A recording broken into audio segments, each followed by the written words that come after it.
नमस्कार, one India Hindi में आपका स्वागत है। लॉकडाउन में फंसे मजदूरों की घर वापसी पर महाभारत छिड़ गई है। कांग्रेस समेत कई विपक्षी दल केंद्र सरकार पर मजदूरों से किराया लेने की आलोचना कर रहे हैं।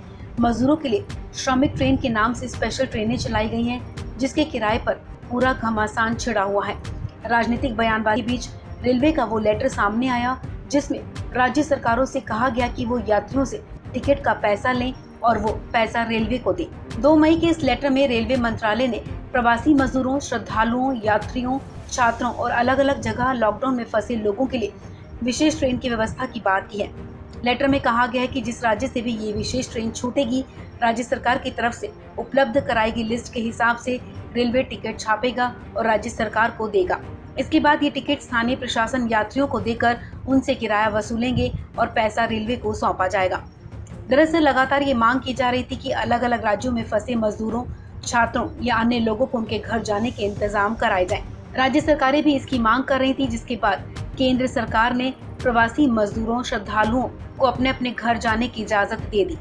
सरकार ने जब इसे लेकर गाइडलाइन जारी की तो राज्य सरकारों की तरफ से साफ कहा गया कि इतनी बड़ी संख्या में फंसे लोगों को बिना ट्रेन के नहीं लाया जा सकता।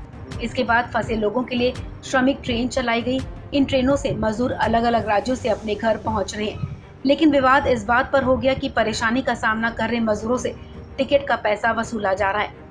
रेल टिकट का पैसा वसूलने का मुद्दा गैर बीजेपी शासित राज्य सरकारों के अलावा कांग्रेस पार्टी और दूसरे विपक्षी दलों ने भी उठाया। कांग्रेस लगातार इस मुद्दे को उठा रही है और मोदी सरकार को मजदूरों से किराया वसूलने पर घेर रही है। महाराष्ट्र के सीएम उद्धव ठाकरे भी मजदूरों से किराया वसूलने के कदम की आलोचना कर चुके हैं। वहीं कांग्रेस ने तो एक कदम आगे बढ़कर अपने सभी प्रदेश संगठनों को कह दिया है कि ऐसे मजदूरों के टिकट का पैसा वो अपने खाते से दे। राहुल गांधी और प्रियंका गांधी ने भी इस मसले पर ट्वीट कर सरकार को घेरा। प्रियंका गांधी ने कहा कि जब रेल मंत्री पीएम केयर फंड में 151 करोड़ दे सकते हैं तो फिर मजदूरों को आपदा की इस घड़ी में निःशुल्क रेल यात्रा की सुविधा क्यों नहीं दे सकते। हालांकि बीजेपी कांग्रेस पर राजनीति करने का आरोप लगा रही है। वहीं बीजेपी प्रवक्ता संबित पात्रा ने कहा कि मजदूरों के टिकट का खर्च केंद्र और राज्य सरकारें मिलकर उठा रही हैं। बीजेपी प्रवक्ता संबित पात्रा ने लिखा, राहुल गांधी जी, मैंने यहां आपके लिए गृह मंत्रालय की गाइडलाइंस दी हैं, जिसमें साफ लिखा है कि स्टेशन पर कोई टिकट नहीं बिकेगा। रेलवे 85% सब्सिडी दे रहा है, राज्य सरकारों को 15% सब्सिडी देनी है। संबित पात्रा ने लिखा कि राज्य सरकारें टिकटों का पैसा दे सकती है। मध्य प्रदेश की भारतीय जनता पार्टी की सरकार ऐसा कर रही है। आप कांग्रेस शासित प्रदेशों की सरकारों से ऐसा ही करने को कहें। इसके साथ ही संबित ने एक टिकट साझा करते हुए कहा कि लोग पूछ रहे हैं कि ये क्या है।